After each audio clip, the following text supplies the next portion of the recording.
राहुलजी शेंडे यांच्या निवासस्थानी नुकतेच पार पडले आणि एका भगवंताच्या चर्चा बैठकीला सुरुवात झाली आहे। या चर्चा बैठकीमध्ये सृष्टीचे विधाता बुद्धीचे दाता भगवान बाबा हनुमानजी उपस्थित आहे।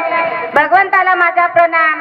तसे मानव धर्माचे संस्थापक महान त्यागी बाबा झुमदेवजी उपस्थित आहे, बाबाला माझा प्रणाम। तशीच आपली सगळ्यांची वाराणसी आई उपस्थित आहे, आईला माझा प्रणाम। आजच्या कार्यक्रमाचे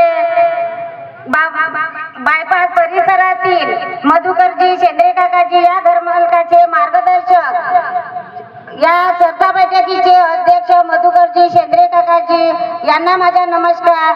तसेच राहुल दादा बंजारी यांना माझा नमस्कार, राजूभाऊ लेंडे यांना माझा नमस्कार, मिलिंद दादा माकडे यांना माझा नमस्कार, नितीन भाऊ कळंबे यांना माझा नमस्कार, जिपकाटे भाऊ यांना माझा नमस्कार, पूर्ण मन सेवक सेविका बालसेवक सगळ्यांना माझा नमस्कार। सेवक सेविकांनो